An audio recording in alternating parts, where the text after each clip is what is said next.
This video is how you decide if you are going to source something or not. We originally talked about the winning criteria, then we went through research methods, and then we went through pitfalls and validation. And now this is the final video where you decide if you should go forward and try to source it, or if you should go back to start, do not collect $200 and try again. All right, so you guys have gone out there and we've shown you all the ways to gather ideas. Now, this is putting it all together.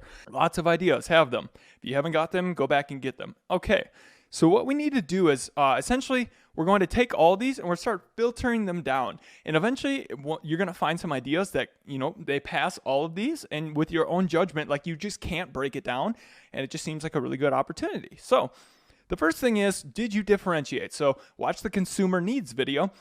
Basically, are you solving an unsolved need? Are you the blue balloon in the red batch? Like, essentially, we want to know, why would somebody buy your product with one review? Okay. If you can't answer that, and you wouldn't choose your own product, or somebody wouldn't, there needs to be a specific reason why somebody's going to buy your product over the other one. I typically like to make a premium product.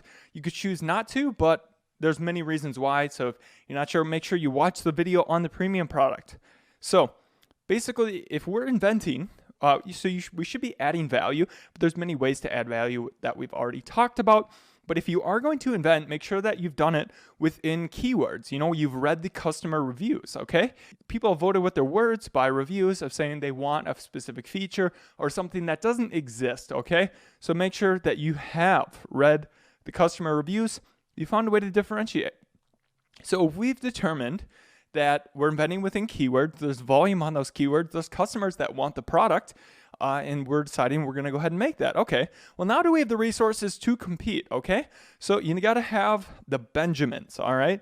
So basically, we've talked about we need to match the competitor's sales.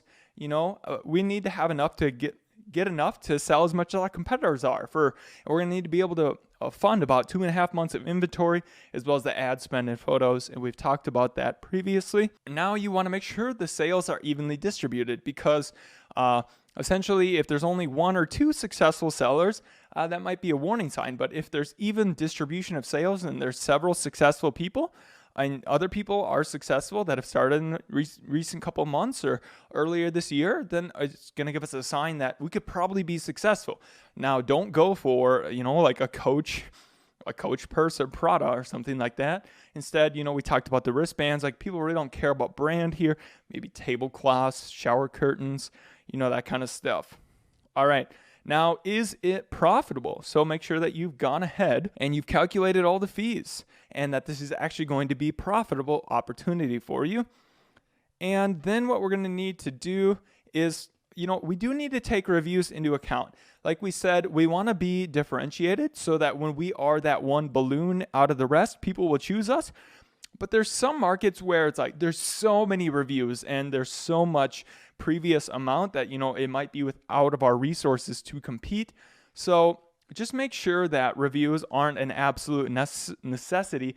Like some types of supplements or like condoms or stuff like that, or, like social proof and trust is just really, really huge. And it's going to be harder to break into that if the reviews are too much of a barrier. It's not many markets, but some markets, the reviews are going to really make it not feasible. Validate sales. Did you actually check that the sales are real? Okay. So this helps when there's multiple sellers that have success and that are validated. You can go ahead and watch, like we talked about, making sure that there's actually keyword volume that correlates to the sales volume. That would make sense. You don't want something that's doing 100,000 a month, and then there's only 10, maybe 5,000 searches a month. That probably doesn't add up. If there was only one keyword and there's multiple products doing 100 grand, yeah, it doesn't make sense, okay? Now check for seasonality. You don't want to be sourcing ornaments in February. You don't want to be sourcing mosquito stuff right at the end and the beginning of fall. Is it a fad? Is it a fidget spinner, okay? So essentially by looking, and like we talked about in the Google Trends video or something, but if something goes like parabolic, it's probably a fad, especially if it's a hot product. And then if there's no barriers to entry, so, think of a fad as, are you adding any value, doing anything different? Definitely watch out for that. So then once you've done that, okay, let's just summarize that. All right, we differentiated. We have the dollar bills to do it. There's other successful sellers. It's profitable. There's not too many reviews, and reviews aren't the absolute most important thing in that market. The sales are real. We've checked and accounted for seasonality. Just because it's seasonal doesn't mean you can't do it. There's actually opportunity there, but you need to make sure to plan ahead for that. It's not a fad. Well, then now it's time to consider some things, okay? So, kind of think about game theory, where this market is going. Like, if there's no barriers to entry and you just got in early on something, just know that it's probably going to be easy. If people could just go to Alibaba, click a button, and get the same product as you, that is probably not going to last very long. There's going to be other people that come in, and you want some way to differentiate. So for expected value, we are looking at what is the cost, what's the best case, and what's the worst case. And for me previously, my worst case with the Eclipse was, okay, well, I'll be able to sell these glasses wholesale and they have value and I'll be able to get my money back, okay? So that was good. And then the best case was I thought I would make $100,000. I made way more than that. We also went over the wristbands, where the worst case for the wristband would have been maybe you lost $500 or something, and they slowly would have sold over time. You would have made money. Best case was $40,000 a year. All right. Now, if you're putting in $30,000 into something and it's really high competition and you don't have many skills, worst case could be that you lose a lot of money, but best case could be high. But just remember that part of the expected value is definitely has to do with your skills. So you don't want to bite off something that's too advanced for you. And going under is always better because, then you're going up against, if you have a lot of skills and you go under, it's not going to be bad.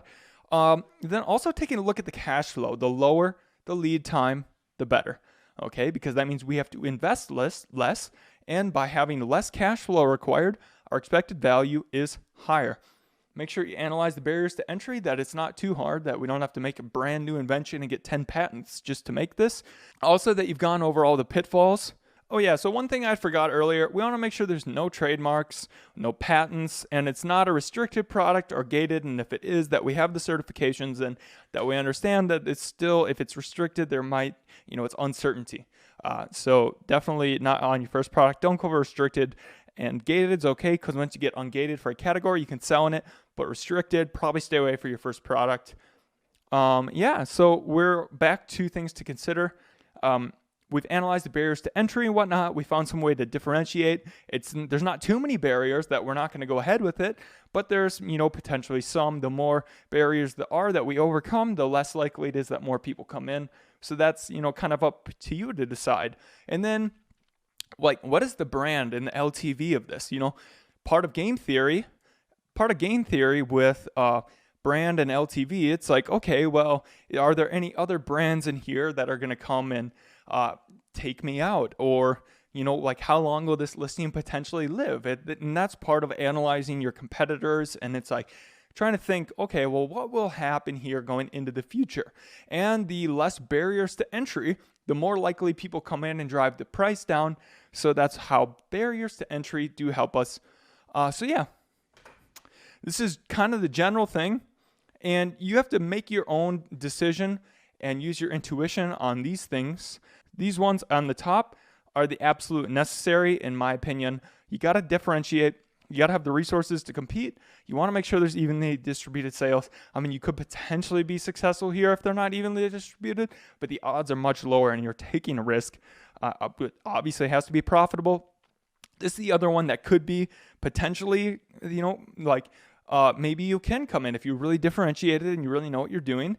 And everybody has thousands of reviews, you could come in and still compete. But like I said, you've really got to focus on your differentiation there. Then sales, you got to make sure they're real. If you don't do that, then you might be sourcing way too much and there's no sales. So like I said, seasonality can be great. I've done it. I think it's a great opportunity, but you just got to know how to plan for it. And so watch the seasonal stuff if you're wondering more about that. And then fads, you can make money, but it's going to be hard and it's not going to last very long. So there's the warning. Let me know if you guys have any questions, but this, I think, is the framework that you could do to ensure the highest expected value, the highest chance that you're going to be successful, the least amount of capital required, with the biggest holes that you're providing extra value and serving unserved customer needs, and that you have money to do. So my final tip is don't bite off more than you can chew, and put it through this, and you'll find some that eventually, some will go to here and then get killed off, all right? But then eventually you'll get some ideas that come through, and then, essentially collect your ideas, see what makes the most sense for your situation. Then eventually you get one that's good, and then you're happy. And then what do? Then you go to the sourcing section. If none of yours made it through here, well, then you just go back to finding more ideas, okay? Eventually you'll find one. There's lots of opportunities on Amazon. And so, if you guys have any questions or additions that we should make to this framework, let me know. I hope that it helped you guys. And onto the sourcing section, or back to the product research if you didn't pass this.